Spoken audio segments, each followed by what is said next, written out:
Patwari vote পেয়েছে 1.5 লাখ, চান্দা আব্বাস পেয়েছে 50,000। কিন্তু তার আগে ওইদিকে রিটার্নিং অফিসারের অফিস ঘোষণা দিয়ে দিয়েছে ঢাকা আসনের বেসরকারিভাবে বিজয়ী হয়েছেন চান্দা আব্বাস। এবারের নির্বাচনের ফলাফল ঘোষণা হইতে পারে 3 দিন লাগতে পারে, কমপক্ষে 3 দিনও লাগতে পারে এবারের নির্বাচনের ফলাফল। কেন লাগতে পারে? কারণ কিছু কিছু জায়গায় এরকম 2 নম্বরই করতে পারে। হঠাৎ করে ডিসি অফিস থেকে একটা হয়ে যেতে পারে, ঘোষণা হয়ে যেতে পারে, অমুক 3.5 লাখ ভোট পেয়েছেন অমুক চান্দা আব্বাস। এখন চান্দা আব্বাস যে 3.5 লাখ ভোট পেয়েছে, এখন পাটোয়ারির ভোটগুলি তো জামাতের লোকজন তো প্রতিটা কেন্দ্রের ভোট তারা কাউন্ট করেছে, কেন্দ্র থেকে ফলাফল নিয়েছে, ঘোষণা দিয়েছে ওখানে যিনি আছেন প্রিজাইডিং অফিসার। তো তিনি যে বললেন এই কেন্দ্রে ভোট হয়েছে হলো ধরেন সারা ওই ঢাকা 8 আসনে মনে করেন ভোটার হইল 2 লাখ। এখন কেন্দ্র প্রতি কেন্দ্র হিসাব করে দেখা গেল পাটোয়ারি ভোট পেয়েছে 1.5 লাখ, চান্দা আব্বাস পেয়েছে 50,000। কিন্তু তার আগে ওইদিকে রিটার্নিং অফিসারের অফিস ঘোষণা দিয়ে দিয়েছে ঢাকা আসনের বেসরকারিভাবে বিজয়ী হয়েছেন চান্দা আব্বাস।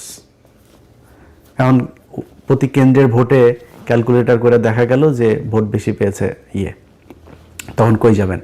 সো এরকম 2-1 জায়গায় ঘটতে পারে, আর বেশিরভাগ জায়গাতেই এরকম করা যাবে না। খুব সুষ্ঠু একটা ভোট হবে, এটা মাথায় রেখে তারপরে নির্বাচনে কাজ করতে হবে।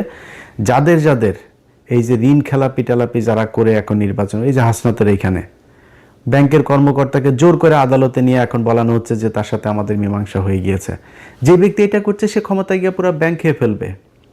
আমি তারা কেন বলতে, এই লোকটার গতকালকে একটা ভিডিও দেখলাম, তা সাংবাদিক ছবি তুলছে, প্রচণ্ড খারাপ ব্যবহার করে সেই লোকটার সাথে করছে। এ নাকি মানে হুদাই মানুষজনের ধরে চর থাপ্পড় মারে, রিক্সাওয়ালা এদেরকে গাড়ি থেকে বের হয়ে যায়, রিক্সাওয়ালা ধরে থাপড়ে, মানে খুবই মানে বেয়াদব টাইপের লোক। তো এই ধরনের একটা লোক আপনার এলাকার এমপি হবে, এটা মানুষ মানবে যখন আপনার হাতে অপশন আছে। আগের হিসাব বাদ, আওয়ামী লীগের চোর ছিল, আপনি একটা বদমাইশ ছিলেন, এটা অন্য জিনিস। এখন তো নিজেদের পকেটের টাকা খরচ করে ডিসিপ্লিন একটা দল আপনার অপোজিশনে। সো সেই সাধারণ মানুষগুলো যারা সুইং ভোটার, সেই সুইং ভোটারগুলোর সিদ্ধান্ত কোন দিকে যাবে।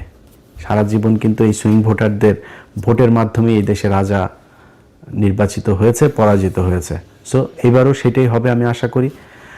এবং সেই সুইং ভোটাররা কোন দিকে ভোট দিবে সেটা আমার মনে হয় বিশ্ববিদ্যালয়ের ছাত্র সংসদ নির্বাচনগুলোতে কিছুটা দেখিয়ে দিয়েছে।